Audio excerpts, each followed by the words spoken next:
ఇంత రాత్రి అయింది, నిద్రపోకుండా ఈడేం చేస్తున్నావునా? మా వైఎస్ఆర్ కొడుకు వస్తున్నాడంట, ఆయన కోసం ఎదురు చూస్తున్నా అన్నా. కాదన్నా, మీ వైఎస్ఆర్ కొడుకు వచ్చి నీ ముందు నిల్చున్నా నీకు కనపడదు కదనా? అన్నా, నాకు ఆయన కనపడకపోయినా నేను ఆయనకి కనపడతా కదన్నా. నాలాంటోళ్ళు ఆయన వెనకాలన్నామని తెలియడానికే నేను ఇక్కడ ఉన్నానన్నా.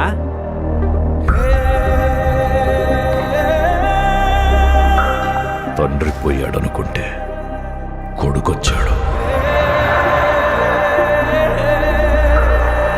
Congress party can create another 100 YSRs. Tell him, if he doesn't fall in line, the consequences will be very harsh.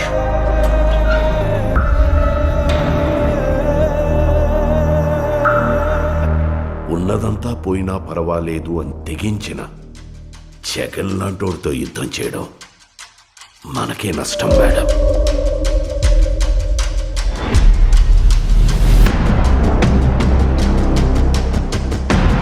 చరిత్రలో కని విని ఎరుగని రీతిలో అవినీతి చేశాడని అభియోగాలు మోపండి. 1,00,000 కోట్లని 1,00,000 సార్లు చెప్పించండి.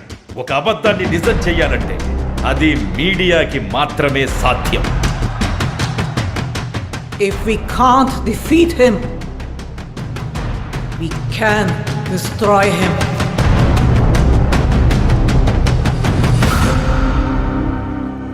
చరిత్ర నన్ను గుర్తుపెట్టుకుంటుందో లేదో నాకు అనవసరం అన్నా, కానీ ఒకవేళ గుర్తుపెట్టుకుంటే తండ్రి కోసం ఇచ్చిన మాట తప్పని కొడుకుగా మీరన్నా ఆ చరిత్ర గుర్తుపెట్టుకుంటే చాలన్నా.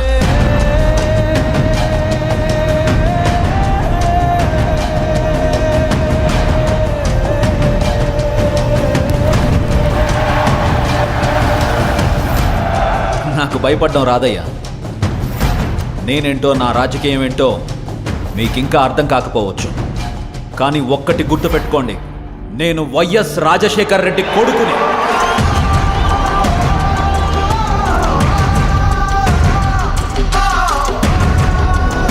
నా రాజకీయ ప్రత్యర్థినైనా శత్రువునైనా ఓడించాలనుకుంటానే కానీ మీ నాయకుడిలాగా వాళ్ళ నాశనం కోరుకోనయ్యా.